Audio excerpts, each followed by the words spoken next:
Europe 1. La suite de Culture Média, 10h, 11h30 sur Europe 1 avec votre invité Thomas Hill. Oui, je reçois ce matin Miss France 2001, Élodie Gossuin, qui se raconte dans son nouveau livre Miss à nu, un livre riche d'anecdotes, de confidences, sans filtre. Ça sort dans 10 jours. Et alors j'ai l'impression que c'est un enjeu très particulier pour vous, ce livre, Élodie, parce que vous avez posté une petite vidéo sur vos réseaux où vous êtes très émue en découvrant pour la première fois votre livre finalisé. Qu'est-ce qui vous a tant ému ?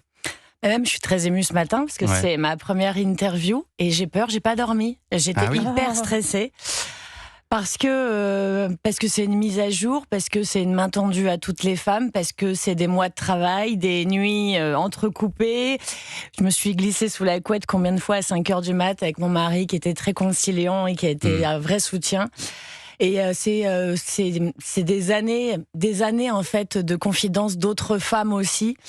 Et de femmes qui m'ont tellement soutenue en me disant que j'avais ce pouvoir de sortir ce livre et de pouvoir être utile. Donc, mais ouais, c'est difficile aussi parce qu'il y a des sujets effectivement très intimes. Mais c'est ce que je dis, je pense que le silence, il faut le faire taire pour avancer et pour aider. Je suis désolée pour les petits... C'est assez Abby qui est dans les bras d'Élodie Gossuin, voilà, si vous nous suivez sur Europe 1 TV. Oui, et puis ce sont c'est vrai, des confidences intimes. Ça veut dire aussi des années à ne rien dire.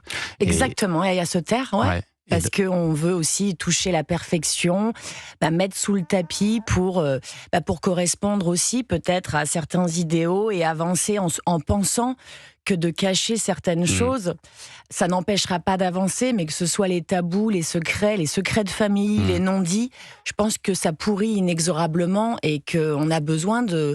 Je pense que la parole se libère et que pour tous les sujets, elle a besoin d'être libérée pour avancer dans la vie. Et vous racontez notamment des choses sur l'année où vous avez été élue Miss France. À l'époque, vous étiez en couple avec celui que vous nommez Bob dans ce livre et vous dites avoir été totalement sous son emprise pendant plusieurs années. Vous avez essayé de le quitter 50 fois, mais dès que vous vouliez rompre, en fait, il vous faisait culpabiliser.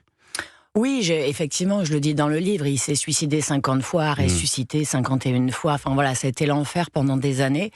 Et je comprends, j'ai vécu et je comprends pertinemment et vicieusement la perversion, la soumission, l'emprise en général. Et c'est ce qui m'a construit aussi pour savoir ce que je voulais, ce que je ne voulais plus. Mais ça reste un traumatisme et ces traumatismes-là me mettent du temps à guérir, bien sûr. Et c'est vrai que c'est fou que j'avais besoin d'en parler parce que de me dire que j'ai vécu ça alors que j'étais Miss France, et je le dis dans ce livre, Miss à nu, j'étais libre géographiquement, j'étais libre financièrement, j'étais autonome, j'étais libre à tout point de vue, en fait, sur le papier. Mais c'est là tout le sens de l'emprise et tout le danger de l'emprise, effectivement. Et lui, il était toujours dans les parages, il vous pistait, il vous attendait parfois dehors pendant les sorties officielles Miss France. Devant les hôtels, oui. C'est un vrai travail d'enquêteur et il l'a mené à la perfection. Et pourtant, j'étais encadrée aussi, il y avait un service de sécurité pour Miss France. J'avais Geneviève de Fontenay, la gendarme. J'habitais à côté de chez Geneviève de Fontenay. Et malgré ça... Elle le savait, elle, Geneviève ? Non, elle ne le savait pas. Non. Là aussi, personne ne le savait véritablement. Bonne figure, quoi. Ouais, j'ai toujours fait bonne figure. J'ai su très bien faire ça pendant des années. Et alors, vous racontez un moment particulièrement traumatisant, Élodie Gossuin, au cours de cette relation, puisque vous racontez avoir avorté à 17 ans. Et on sent dans ce livre que même si depuis, vous êtes heureuse, vous avez eu 4 enfants, vous avez eu cette chance formidable dans la vie, ça reste une blessure vive. Bien sûr, je le dis, c'est ma première cicatrice maternelle et c'est une cicatrice avec laquelle j'ai vécu. C'est un fantôme du passé qui s'est transformé avec le temps. Tu penses pendant longtemps la culpabilité, la honte, l'émotion, le soulagement. Il y a ça aussi, c'est que les émotions ne se mettent pas dans des cases, elles s'entremêlent et les émotions des femmes s'entremêlent en permanence et évoluent. Et j'ai grandi avec ça et je continue à grandir avec ce traumatisme et c'est même devenu un élan vital que d'en parler, en tout cas dans mon entourage. Et le fait d'en parler dans mon entourage avec les témoignages que j'ai reçus des femmes autour de moi, que ce soit personnellement ou professionnellement, je me dis que c'est comme pour plein d'autres sujets, on parle plus ouvertement aujourd'hui, j'allais dire de sujets plus faciles, mais il reste des tabous et des hontes suscitées par le regard des autres. Et tu vois, encore d'en parler aujourd'hui, c'est la première fois du coup que j'en parle, ça reste douloureux alors que ça ne devrait pas. Mais c'est un choix que j'ai fait et je le dis, c'était un non pour m'offrir le plus grand oui pour l'avenir. Et vous pouvez me juger, mais c'est mon choix et c'est ainsi, ma vie est ainsi faite. Mais c'est important de montrer aussi que c'était pas anodin. Et que ça n'est jamais anodin. Et que ça vous a évidemment marqué, comme toutes les femmes qui sont passées par là. Mais alors à l'époque, votre homme, ce fameux Bob, il vous a menacé de raconter votre IVG à la presse. Ça aussi, c'était une technique pour vous garder sous son emprise. Ouais, c'est une des techniques utilisées. J'aime bien le terme pervers narcissique, peut être un peu galvaudé parce qu'il est beaucoup utilisé, sauf que c'est une réalité pour beaucoup de femmes. Et il y a de nombreux pervers narcissiques. Oui, le contrôle, c'est une des armes principales du pervers narcissique. Donc ça, c'est une forme de contrôle parmi tant d'autres. Et alors, à 22 ans, vous finissez par réussir finalement à vous en séparer. Mais alors lui, il a jamais lâché l'affaire. Il est revenu, alors que vous étiez même mariée, vous étiez devenue maman de vos 2 premiers enfants. Et il est revenu frapper à votre porte. Ouais. Oui, c'est toujours par 1000 et une façons différentes. Chez mes parents, chez ma sœur.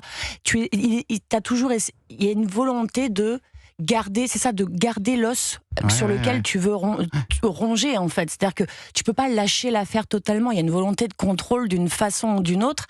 Et il faut pouvoir avoir les réponses. Et moi, je les ai jamais eues.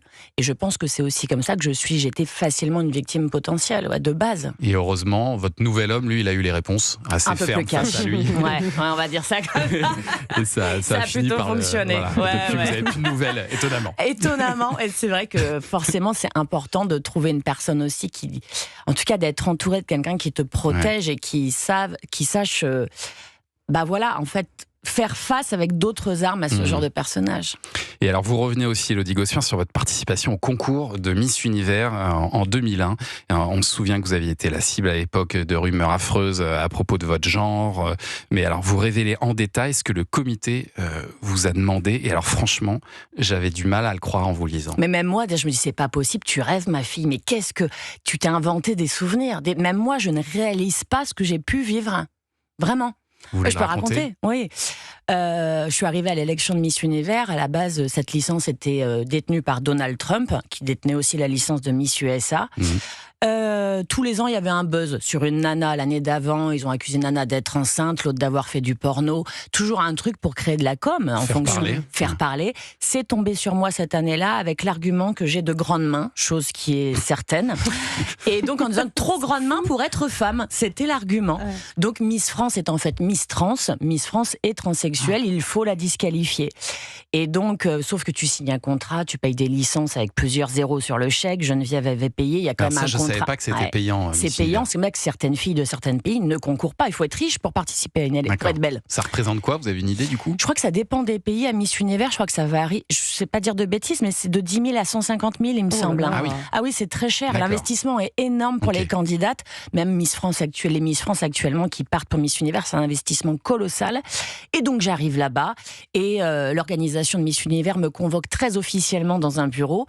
J'avais plusieurs représentants, etc. Et pour me dire officiellement, nous savons la vérité, tu es un homme. Et moi, j'éclate de rire. Je pensais vraiment, je sais pas, un délire, un test, un truc, j'éclate de rire. Je prends très vite conscience que ils sont ultra sérieux, les gars. Donc, tu es disqualifié, sauf si tu acceptes avec on est toujours deux, on est une binôme, donc dans les chambres, donc j'avais ma binôme, c'était Miss Belgique, sauf si devant Miss Belgique, tu nous prouves que tu as tes règles, donc voilà, de façon très pragmatique, et nous te demandons de subir un examen gynécologique devant caméra. Devant caméra. C'est pas possible. Si, sérieux. Donc j'ai tout refusé en bloc. J'ai tenté d'avoir un contact avec Geneviève, de me défendre comme je pouvais. Geneviève me dit restez, ils ne peuvent pas vous disqualifier parce que forcément il n'y a rien à prouver. Mais rester dans ces conditions, j'étais mise dans une prison dorée, téléphone coupé, il n'y avait pas de fil de portable à l'époque, enfin j'en avais pas, téléphone fixe de la chambre d'hôtel coupé, etc. C'est vrai que ça m'a transformée. Je suis partie gamine, je suis rentrée femme, quoi. C'est sûr. Et alors Donald Trump, lui, il a osé vous féliciter pour ce buzz? Ouais, après élection, il y a le cocktail post-élection machin, me féliciter pour le buzz en disant que c'était un great job et que c'était cool parce que ça avait fait du bruit et que j'avais assuré. Et c'est là où tu prends conscience aussi du coup des valeurs possibles, de la déontologie, de l'éthique, de ce que tu veux pas. Et je savais que je n'irai pas jusqu'à certains points pour réussir. Il y a des choses qui n'ont pas de prix, quoi. Pour un concours où vous racontez en plus les coulisses qui paraît complètement bidon au C'est du final. lobbying, il y a beaucoup de lobbying. Beaucoup de lobbying. Ouais, mais alors ce qui est bien, c'est que 6 mois après, Élodie Gossuin, vous êtes élue Miss Europe. Et ça, je pense que ça devait avoir un petit parfum de revanche quand même. J'ai pensé à Donald Trump. Tiens, prends ça. Et puis alors, vous revenez aussi sur le concours Miss France et vous avez raconté là aussi avoir vu des comportements particulièrement déplacés de certaines filles. Vous donnez d'ailleurs suffisamment d'indices pour qu'on comprenne de qui vous voulez parler. On va en parler dans un instant sur Europe 1. Et j'en profite pour vous parler d'un autre rendez-vous, chers